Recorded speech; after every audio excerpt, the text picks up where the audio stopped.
and welcome to Life with Jane. So what are we going to talk about this week? Well, a few bits and pieces, and if you stay sort of part way through, I'm going to do a quick gardening tour and show you how the veggies, whether they survived or not, because the veggies have been a bit of a contention of being munched by things. So did they survive, did they not? You'll have to wait and see. But first I'm going to be talking about what's coming up on my Saturday morning video, which is always a cooking video of some sort. So I do a recipe or try something out that I've never tried before. So this week it is all about something called aquafaba. Now, if you don't know what aquafaba is, have you ever eaten chickpeas out of a tin? Well, if you eat chickpeas out of a tin, the liquid that is left over from the chickpeas, when you drain it, the liquid that the chickpeas sit in is called aquafaba. And you can whip it up and it acts similar to egg whites that have been whipped. So I am doing this Saturday. I tried a recipe for chocolate mousse. Very simple, very easy, and you just whip up the aquafaba, so the chickpea water, and whip it up till it's thick, and then add some melted chocolate, and then put it in the fridge, and it was absolutely delicious. I ate it over 3 evenings, and it stayed as it should do for 3 evenings, and was perfect. You'll have to excuse if you can hear the washing machine. I'm actually sitting in the front room today instead of my back room, because the back room, which goes onto the garden, is near the kitchen, and obviously the washing machine's going, so hopefully it's not going to disturb you. So anyway, the aquafaba, brilliant recipe for this Saturday, and it worked perfectly. Now I then tried to make some meringues. Epic fail, epic fail. Didn't work at all. Now I've looked up to try and see why meringues might not work. And what happened was they were beautifully and fluffy. They were fluffy when they went into the onto the parchment paper to go into the oven. In the oven, you obviously put it on a very low oven for an hour, then turn the oven off. They completely collapsed and just went into a pool of gooiness, of liquid. They didn't hold their shape at all. So looking up, there are reasons why that might happen. One is that I didn't put enough sugar in. Well, I always try and reduce my sugar, so you know, maybe I should have put some more sugar in. The other was that I didn't whip it for long enough. I thought it was reasonable peaks, but maybe it wasn't, and maybe I should have whipped it a bit longer. I will try it again. I use chickpeas quite often, so the water from the chickpeas I use quite often, and I think it's quite a good way of using, because it costs absolutely nothing. It's something you're going to throw away, and all you have to do is to add something to it. The chocolate mousse I definitely do again, because that was really successful. But as I say, this the first attempt at meringues didn't work. I'm not going to give up, and I will carry on doing it. So let's go on to the garden. I'm going to show you, as I say, at the end, the garden and how it's come on. We're approaching a heat wave. So this week, what they class as a heat wave is 3 consecutive days where the temperature in the southeast, which is where I am, rises above 28 degrees. Now it's supposed to be 28, 30, 31 by the weekend, so, and no sight of rain at all. So I'm literally taking buckets, and I'm trying to save as much water as I can now, because we're going to have a hosepipe ban very soon. Now, if we have a hosepipe ban, I will use the watering cans and just fill those up. However, every drop of water that I have, I've bought myself a washing up bowl.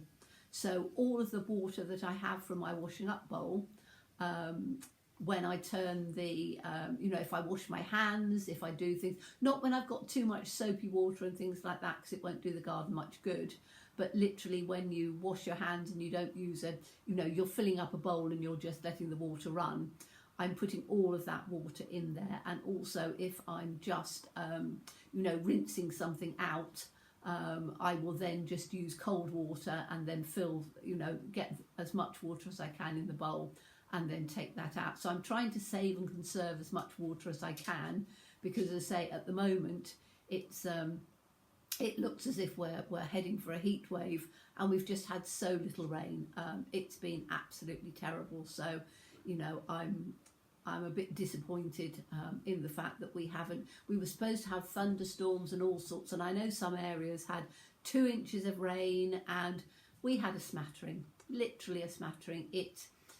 It was enough to wet the ground, but it wasn't enough to soak it in or do any good at all. So, you know, that's the situation we're in. Now, my fusion quilt, I'm going to show you that so that you can actually see it, and then you can tell me what you think of how it's coming along. Oh, and that was a blanket that I did last year, literally from, you take that out, I have this in the winter, so I just have it over the chair. This is one that I made, which is literally just 5 or 6 strands of wool together. So you can see, I think how many it was, 4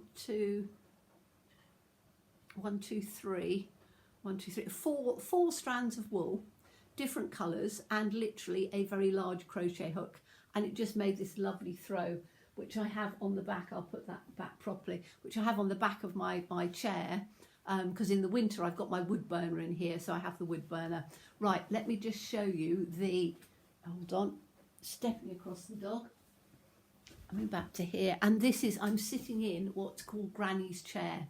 This chair belonged to my great grandmother, and every time I used to go and visit my late uncle in Scotland, I would always sit in this chair, and he'd turn around and say, "Do you want to sit in Granny's chair?"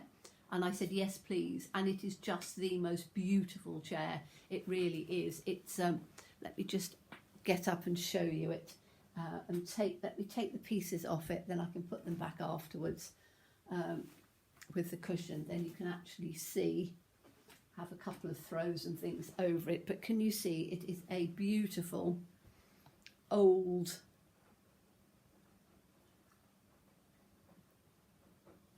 chair. I need to, right, what I'm going to do is I'm just going to take you down this way a bit so you can just see Granny's chair, because Granny's chair is rather beautiful. So let me just show you.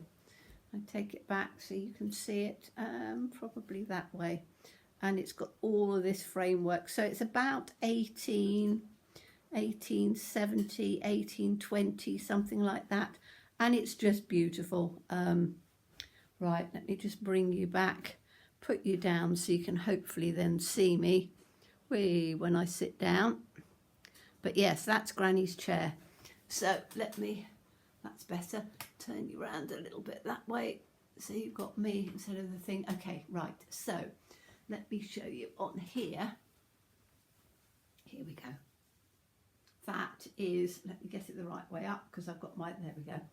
So I've just done one sort of strip of it, which is why it's got tails and things like that on. But you can see, if I just sort of get back, that sort of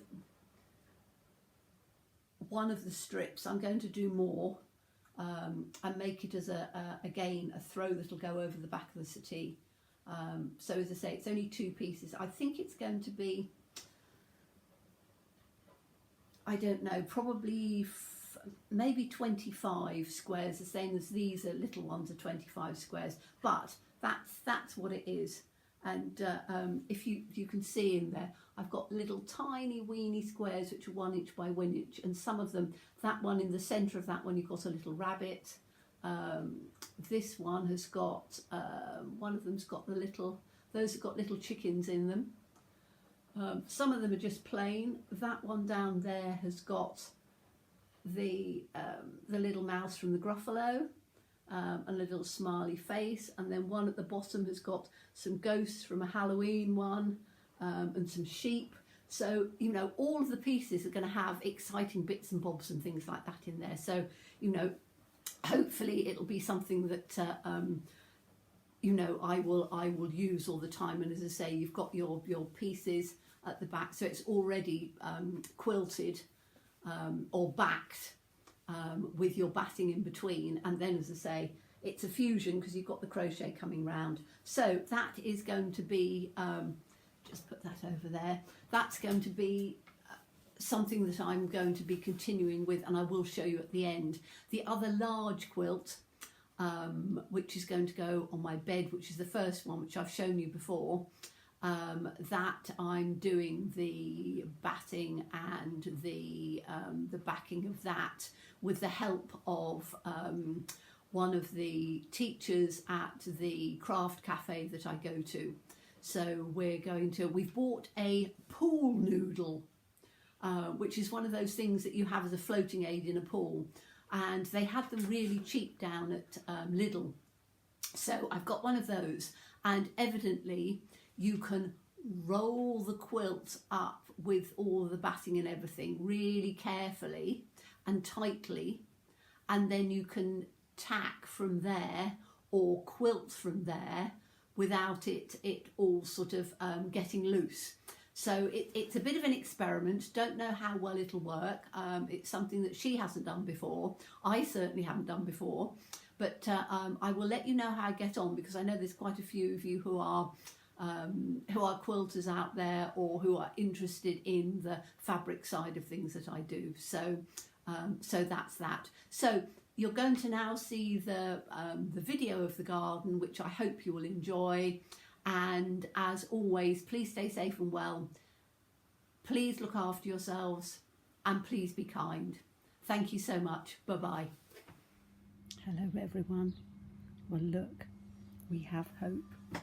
If you look in here, this is, you know how the tomatoes had been absolutely munched to bits? Well, look, they're growing and growing and growing now.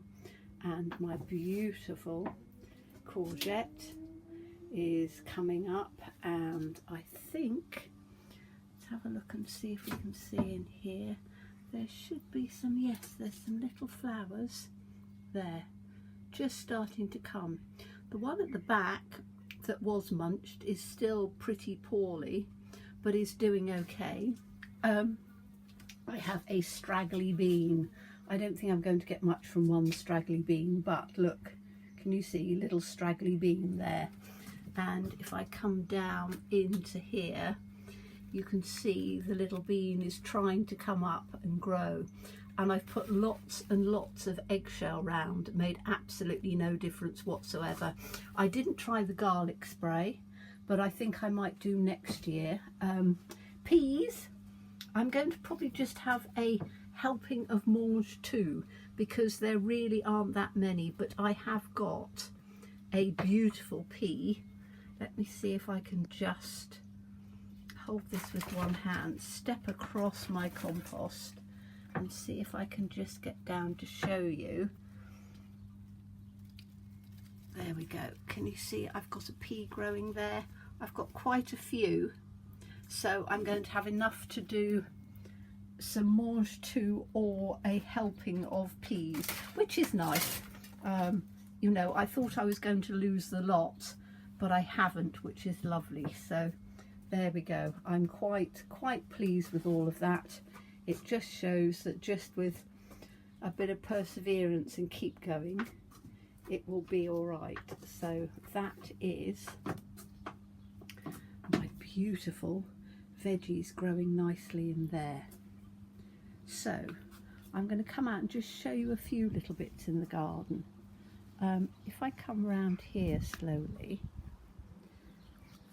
my raspberries are doing really well. I've actually had a picking this morning, so let me just go in carefully and show you.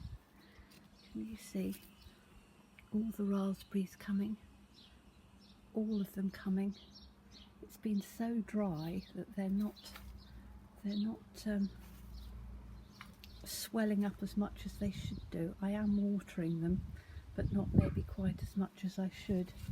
Let's go down here. My bamboo, which I planted out because it was not doing very well.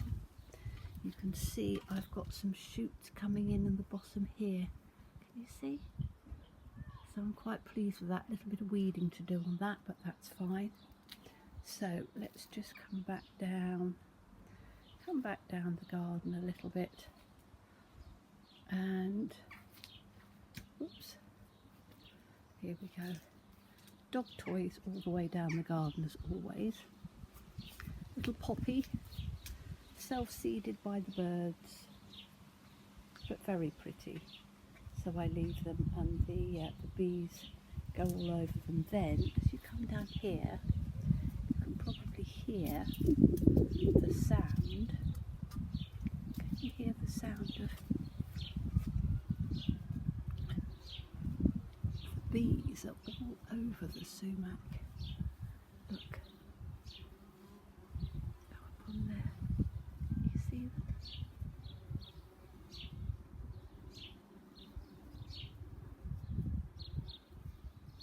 Absolutely full of bees, all the way across on there. You can see that one.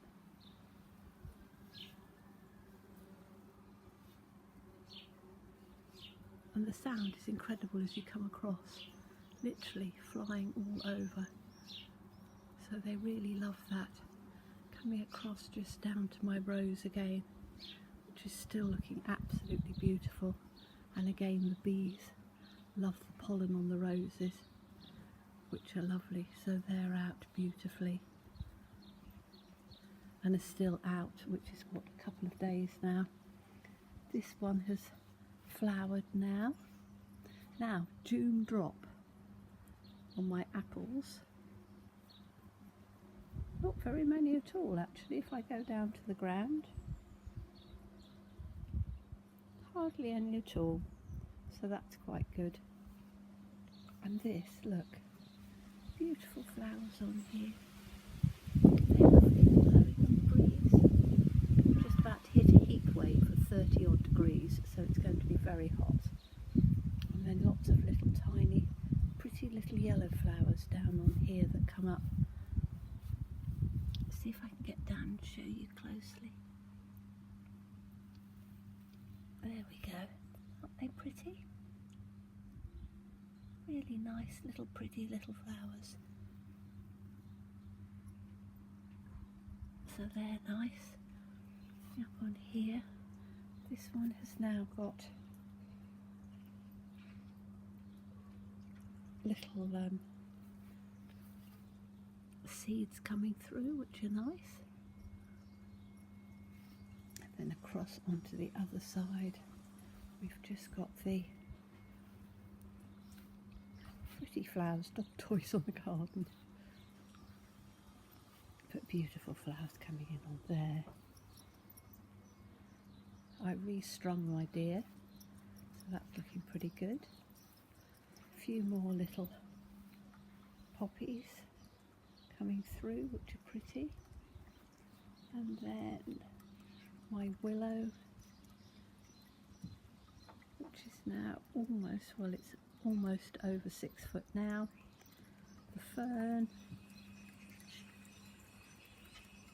strawberries that I've been picking,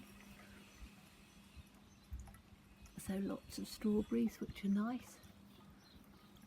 And then my hydrangea is just about to come into flower, which is really lovely. And then those are all the herbs that I'd planted the other week, which are now really well established. That's my rosemary in there. That's my, whoops, I've got a bumblebee coming round me. That's my thyme, so really doing well. And my huge lavender is just about to flower. Not quite yet, but almost, if you can see. See how it's almost flowering. So down to the hydrangea and my willow plants. And then I've got a very strange looking, I've no idea what it is here that's coming up, which is rather nice. And then the willow.